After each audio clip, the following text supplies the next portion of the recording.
When I think of Ka, I think of one word: pure. Every album, every release by Ka feels like an artist completely in command of his craft and what he wants to say. Almost 2 decades into his career, he remains fully independent, producing, directing, and distributing almost all of his solo efforts. This isn't all that uncommon. In fact, most of us are probably doing the exact same thing. But I really feel that Ka has one of the healthiest relationships with his artistry that I've ever seen. And this is why every single project he drops is consistently outstanding and unapologetically Ka. So today I'm going to be talking a little bit about his creative process and what you and I can learn from it to make our art better and truer to ourselves. Because the moment we do that is the moment we can truly own our artistry without flinching, just like Ka does. If you're listening to Ka and you're like, how on earth does he do that? How does he make these intricately, put together songs and verses seem so easy? This video is for you. And spoiler alert, it's simpler than you might think. Like I was saying, Ka is an artist in complete control. He knows exactly what he wants and doesn't want out of his creative endeavors and exactly what it takes to get there, even down to the dollar amount. There's no detours or catering to trends or algorithms, and rarely any collaborations. And the result are projects that feel intentional, complete, and above all else, meaningful. This is because Ka approaches every single aspect of his music with patience, something that newer writers and just writers in general have a hard time really kind of getting a grasp on. The thing about patience, though, is it's not just sitting around and being cool with things taking a long time. It's having faith in a process that you know will work because you know this process inside and out and can stand on it. Every project that Ka releases is thought out so deeply that he can effortlessly articulate, as he does in this Red Bull interview, why he's making every creative decision and why that matters to him. I think so much of creative doubt or distraction comes from just not fleshing ideas out thoroughly. Like even just taking ideas that you thought were fleshed out and just really putting them under the microscope again. The more intentional time you spend with a song or concept, the more you'll be able to verify if it really works or not. Ka is able to remain so focused despite working mostly in isolation because he's got a clear idea of what he wants to say. And what he's saying impacts the listener so strongly because his verses are rich with lived experience. Do you think we put too much emphasis on this idea of authenticity? Or what does it mean to you? It used to be like, yo, you couldn't speak what you ain't live. That's the time I'm from. If you saying something, you kind of had to live it, I don't know if that's the case anymore, but to me, that's what I'm the rules that set me to be an MC are the rules that I've had from the 80s, 70s and 80s, so I'm not steering from those rules. So authenticity for me is major.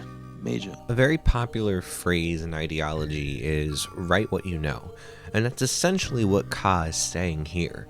And I've always loved this phrase and I always thought it was so smart, but when I started writing, I wasn't getting anywhere that I was happy with.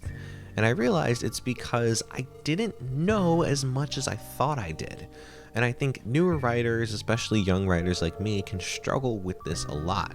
This idea of writing what we don't actually know that much about.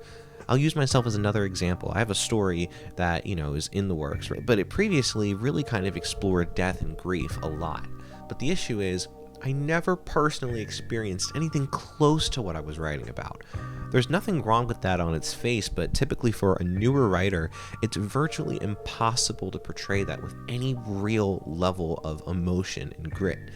The second I started committing myself to only writing about what I deeply knew about is the second that the songs, the poems, the raps started really, really flowing like crazy because I had a clear sense of what I wanted to say and why I wanted to say it, to the point that if anyone challenged it, I could at the very least defend my creative choices. Now, I've only just started learning how to approach things this way. Ka has it mastered, and because of that, he raps with a confidence that immediately makes an impression. The authority in his delivery, it doesn't come from volume, it comes from timing, the confidence to let the instrumental breathe sometimes, the confidence in the quality of his verses. But here's the thing, writing what you know is really just the first part of having verses that are concise and thorough. The other equally important, if not more important part, is editing like crazy. There's a lot of MCs that they just rhyming to rhyme, like they're rapping to give you those double and triple entendres in just a song. I'm trying to, in just like rhymes, I'm trying to do it in the context of what I do. So when you listening to me, I don't want to be in your back of your head like, nah, you know I said this right here. And yo, you know, listen, wait, it's coming right now. This is crazy. This. Like, nah, I want you to just appreciate it.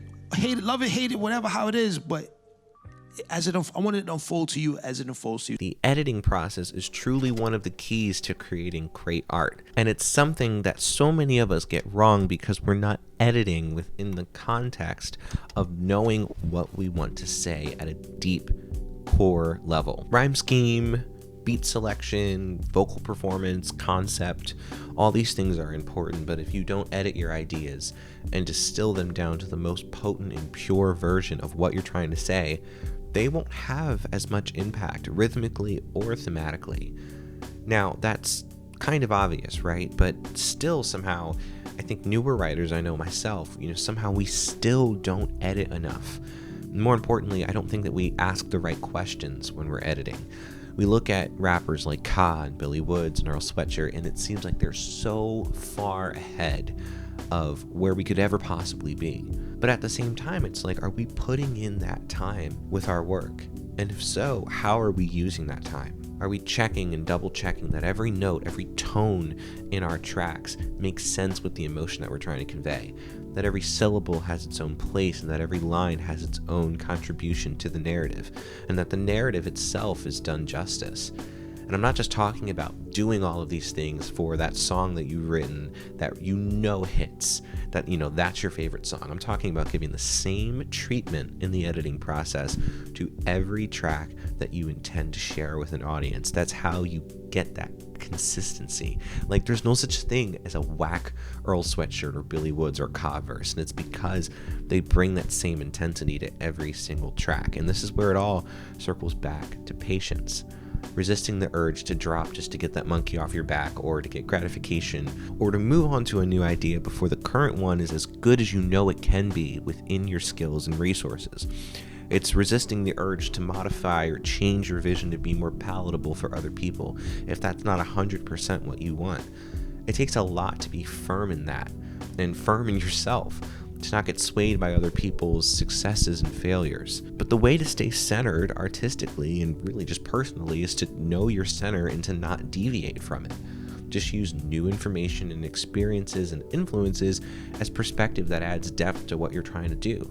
And just edit with that context in mind, because there's so much to get distracted by, and some of which is good, like, technique, for example. We can get so lost in technique in the editing process. Like, I could have just made this video about Ka's lyrical skill and technique, which would have been awesome, and you would have taken that and started applying it in your own work. But there's so much more intangibly to be learned from Ka that is really what makes his verses, technically proficient or not, memorable and worthwhile. And it's because he's editing within this context of patience and clarity and confidence in the vision that he's trying to put forth.